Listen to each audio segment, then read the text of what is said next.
Hi, I'm Laurel Gillespie, Director of Advanced Care Planning in Canada Initiative with the Canadian Hospice Palliative Care Association.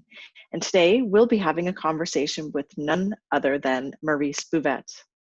Maryse completed her bachelor's in nursing sciences at Laval University in 1981, a diploma in gerontothanatology at the University of Quebec in Outaouais in 1990, a master's in education at the University of Ottawa in 1993. Maryse worked 8 years in the critical care unit at the Royal Victoria Hospital and Ottawa Hospital before moving to a palliative care consultant role at the Ottawa Hospital until 1988.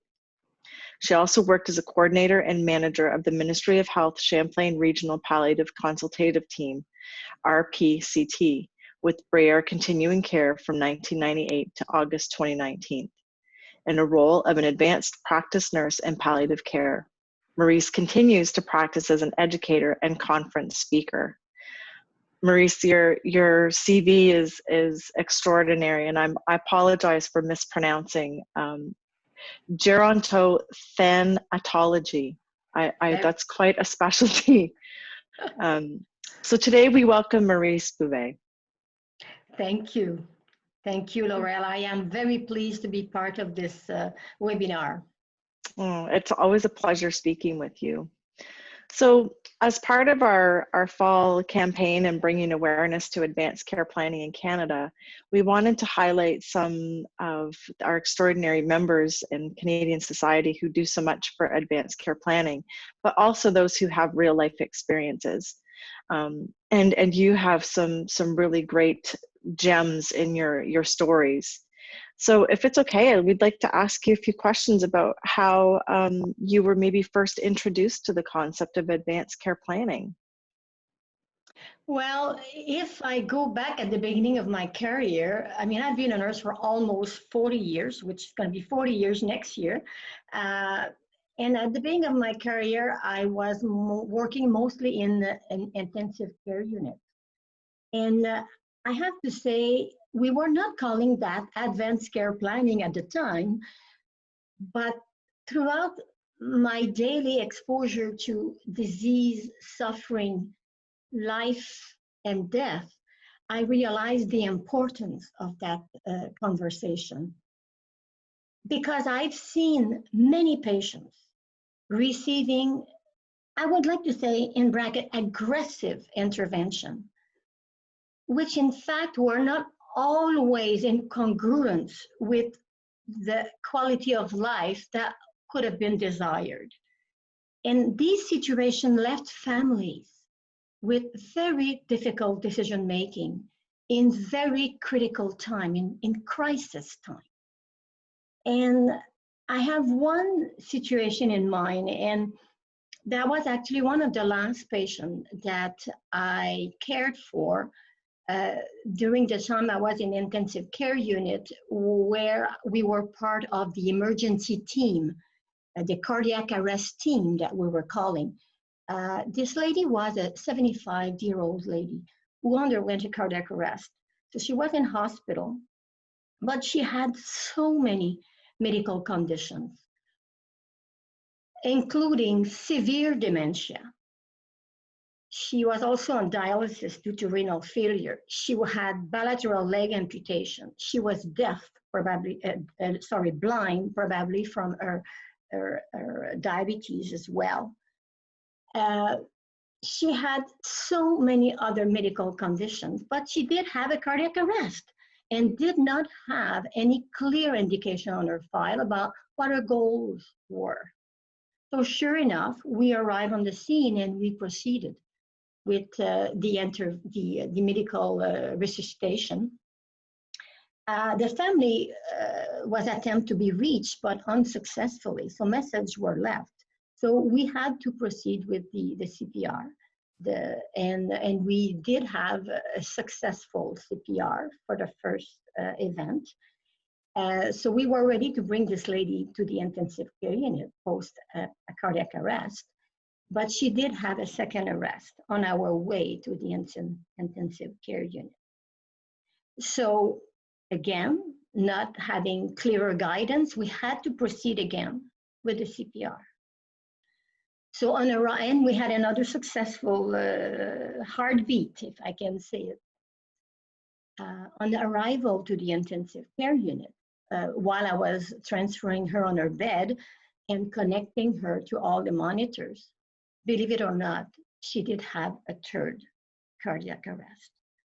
At that time, the intensivist decided to stop all procedure. The family was finally able to be reached, and they were relieved that a medical decision, such medical decision had been made. But that situation spoke so loud to me at the time. I wondered what exactly we were doing. I was touched by that. I felt like this lady was probably trying to speak up in the way she could, but were we deaf or what? So I really realized that this family or patient were not prepared for that. And nobody was, obviously. And if we would have had that conversation before, way before, maybe we could have handled the situation and the end of life of this lady in a much more dignified way.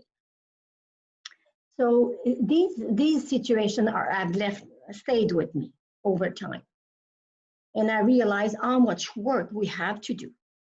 It is just amazing how a sick lady like that, who have met probably many, many medical crises and medical teams, but never, maybe I'm saying this now, but maybe there was communication. Maybe it was not clear enough, but it was certainly not documented. So whose role is it? Which one of these teams' role was it? That's the question. Probably we all thought it was somebody else's role. But in fact, whose role is it? It's all our role, including the patient and the family. So our society has a lot of work to do. And that's how this advanced care planning concept stayed with me all along. And I think it started right from the beginning of my career when you think about it. Mm-hmm. I believe that in some hospital, things have improved a lot. There is a team now called the RACE team. It doesn't exist in all hospitals yet, but that team is called the Rapid Access to Critical Events. So this is probably the old cardiac arrest team, but that team does much more today. Not only they arrive on the scene, assess the situation, comfort the patient, but at the same time try to clarify what's happening here and where are we going with it. And they are able to connect interventions with the goal of care and the related quality of life, helping families and patients to make the best decision, avoiding aggressive intervention and possibly avoiding unnecessary admissions to the intensive care.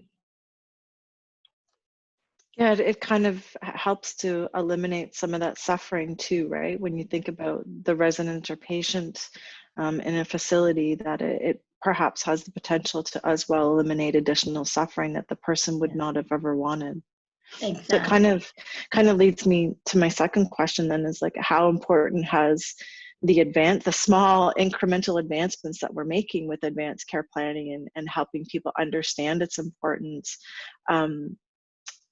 how important would you say it's been for you in your practice and educating people that with the tools and resources that are available? Has it improved your job? Has it made it easier?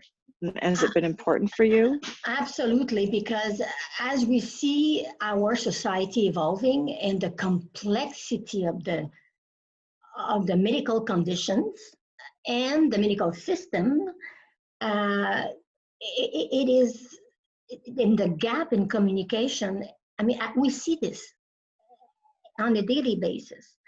So for me, right, like I said, right from the beginning of my career, it stayed with me and I realized how much work there was to be done there.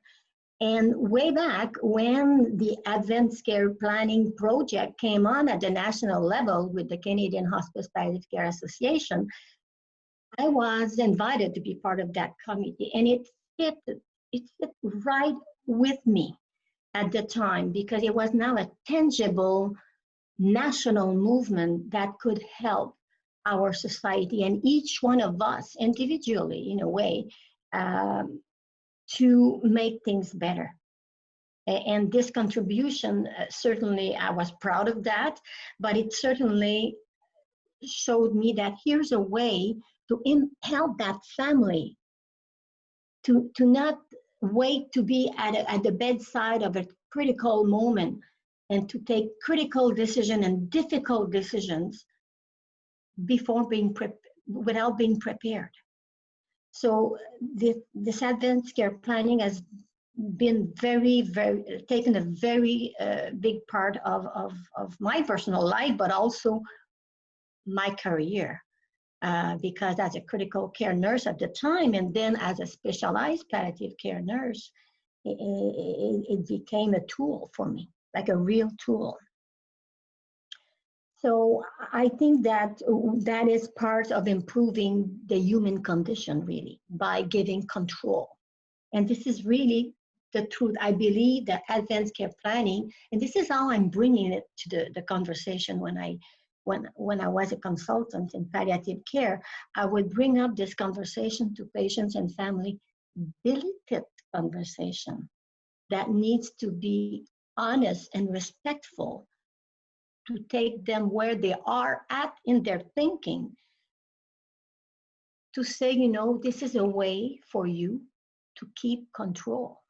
And when you present it that way, they realize, oh, well, looking at it that way, it's to keep the control of what you want and what you don't want. This is for you. This is about you.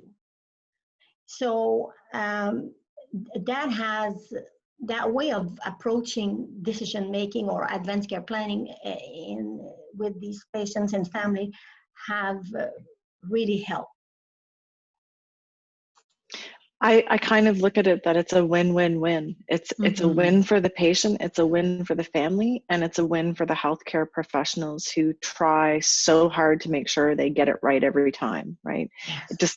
And it's even a win for the governments, because it has the potential to be smart about how they use resources. And if we had the information of what people's wishes were, it's a win-win-win-win. I mean, let's be honest, it's always going to be delicate and sensitive conversations. But by being honest and truthful and by connecting with what's important for each one of us, and respecting that importance and those wishes, it make things easier, for sure. For sure. So that's the sort of the professional side of things, but from you personally, with your, going through different stages through life, and caring for your own children as you raised them, as busy as you were, what was it like helping your family see out their wishes and incorporating advanced care planning? So of course, I think about my mother. My father died of a cardiac arrest, so that was too sudden.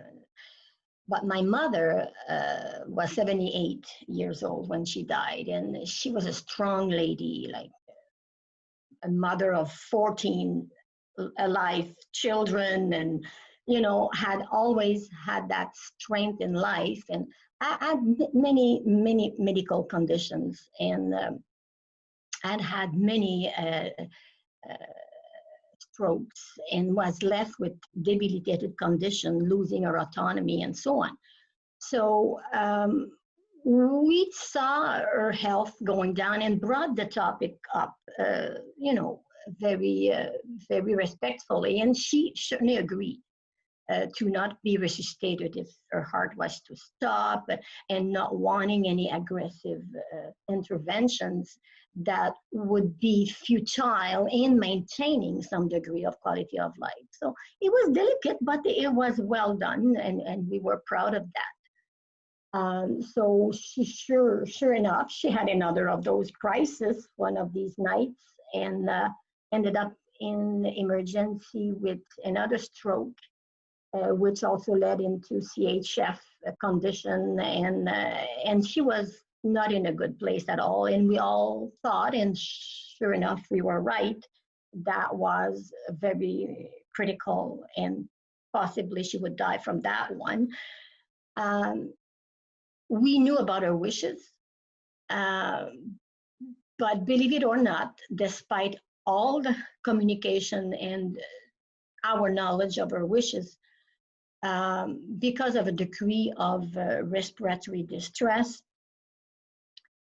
she ended up being intubated and was brought up to the intensive care unit and put on a ventilator. Again, those interventions were apparently made in this emergency situation to relieve her distress. So that was not the scene that we were picturing for our mother, considering that we had taken all this great conversation and those decisions. After meeting the medical team, it didn't take very long that we clarified the goals of care of our mother, and all these all this technology was removed, and she died in the intensive care unit. So it did not, the suffering in our mind was not prolonged and everything, but that was not necessary. So despite our conversation, it did still happen, but we were able to put an end to it, which was perfect. But that speaks very loud again of how much work we have to do in further conversing, further normalizing these decisions, and better equipping ourselves in palliative care education to make sure we have the right approach to manage the distressful symptoms like breathing, respiratory distress.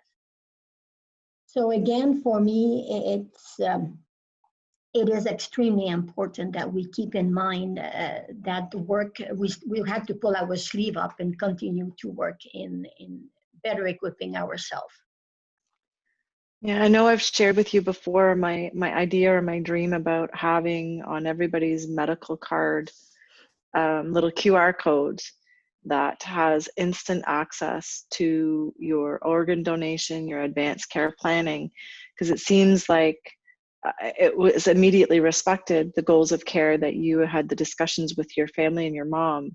But because of accessibility, decisions were made. But once that was articulated and communicated, the medical team agreed and then pulled back and took a more palliative approach to letting your mom die peacefully, yeah, to transition and to pass.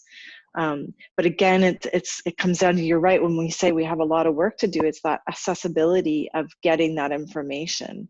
And exactly. Oftentimes it's urgent, but it's nice to know that it was your mom's wishes and the family's wishes were respected, and to take a more palliative approach to keeping her comfortable and not using the interventions that she wouldn't and didn't want. Yeah, and the emotion takes over, eh? And we have to be careful with that too. So we have to remember that when we are speaking on behalf of someone, that we have to be that someone. And we couldn't be the kids, the children that were sad because of the pending loss of their mother, but we had to be the voice of our mother. So that is also an important point. So I guess as a former nurse then of 40 years, how would you best describe the impact of advanced care planning for Canadians? The impact that it's had. As you say, we have a lot of work to do and a lot of work to be done still. But I have to say that let's go back to one of my family example. My parent-in-law are an example of the impact of the advanced care planning. About 10 years ago, which is long in a way, my mother-in-law, I don't know if it's from many conversations that she had heard that we had in the past or whatever, but she came up with her advanced care planning and just present that to her 3 kids and said, this is it. This is what we want, blah, blah, blah, blah, blah. And I was so proud of her. And they were both extremely healthy elders. Like she was probably in her 70, and there were no disease in the picture. They were both very healthy. And that was done ahead of time. And I'm repeating, I was so proud of them. And just 2 years ago, my mother-in-law was diagnosed with a very aggressive cancer. We never saw it coming, and she became extremely sick and died in a few months, like less than 3 months after her diagnosis. So that advanced care planning made a huge difference. There was no struggling here. She knew what she wanted. She knew what she didn't want. And the emotions were there, but the direction was clear. So that is one impact, certainly, of the advanced care planning. And when I left intensive care unit way back, I remember, and again, it's again to speak about the importance of advanced care planning, because that example I shared with you, that stayed with me. And is that one of the reasons that triggered my departure from ICU and saying to myself, I have work to do elsewhere.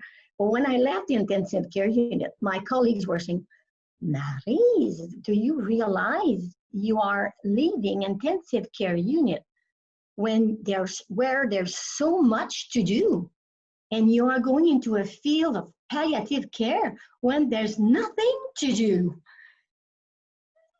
And that was almost ironic, because I so much realized how much there were to do in that field. And sure enough, we know it's true. And there's still a lot of work in today's time. And here I am telling you about it, because these conversations have been, and maybe are still, taboo. So it needs a lot of tact and maturity and experience and sensibility to enter those conversations. So for me, it is essential to continue to work in that field and make sure that we are normalizing this. I'd like to say that why can ICP be part of normal conversation in normal life and not be difficult conversation in critical time? Really, that's why we're calling advanced care planning. It's before we get to the critical time and before we get to having to struggle and being emotionally destroyed to take difficult decisions. Exactly. I really like what you said just a few minutes ago. It's with your mother-in-law, she knew what she wanted, but equally as important, and maybe even more so important, is she knew what she didn't want. And I really, my hope is that one of the shifts we will see is people taking some responsibility on their own to do this for themselves and not place the burden on the medical community to do this for us. I don't think it's up to the healthcare professionals to be the ones to initiate these conversations. I think we should be the ones going to our medical team and saying, here's what I want, here's what I don't want. And it comes down to the educational part of that. But you're absolutely right. The time to not be thinking about starting it is when you're in crisis mode and your mind is in a million other places. Yeah. I've been there, and won't go into that, but having been diagnosed with a terminal illness, it was a very scary time, but that wasn't the appropriate time to be really thinking about what mattered or what's important, because you don't have that clarity that you do naturally. So, but it's as important as knowing what you want and knowing what you don't want. And that's something we don't often hear people talk about, are some of these modern medical interventions that could be considered to be aggressive, and people maybe wouldn't want them. But so I'm hoping that we'll see a bit more education around people being more aware of what Absolutely. scenarios are possible. So I guess that kind of so juxtaposed on both sides, you know, members of your families have experienced very peaceful and beautiful deaths, and advanced care planning obviously helped them to achieve this. Yeah. And you got to see both sides. Yeah. Yeah. And even another experience with my own sister. I have a sister who was diagnosed with cancer at the age of 34. And I was the privilege of the 14, out of the 14, to be her caregiver. And the fact that I was with her physically, you know, close, but also, of course, my sister, my dear sister, honesty was there. She was clear. She was honest with herself in regards to her reality, and lived 11 years of full life. But again, keeping in mind that, you know, the preciousness of it needs to be tasted to its maximum. And she taught me so much. She was my mentor in a way. What a mentor. So despite celebrating life every day, she also kept in mind that we needed to be grounded. So when the difficult decision needed to be made, it was not so difficult because she normalized it. That's part of me now. So I cannot hate that. It's me. So we were able to live normal life in the context of the fact that it was going to be a shorter life than expected. And for me, that made a huge difference as the main caregiver through the turn that we did in the course of our trajectory. It's amazing. Life was all around her. Yeah, finding joy in the face of adversity, and living her life to the fullest, and what that meant. That's how, what a great gift for her to give, not only to herself and her immediate loved ones, but that's beautiful that she was able to have as good a life as she could, even though it was shortened. And advanced care planning is not only talking about death. Oppositely, it's talking about life. So we had so many conversations about what confirmed her well-being and her quality of living, that when that was fading away with the disease, it was just a natural path. So wouldn't that be nice if we could transform our society with this mindset? And I have another more recent situation with another family member, and it's a brother-in-law. Just 2 years ago was diagnosed with a very aggressive, rapidly progressing gastric cancer.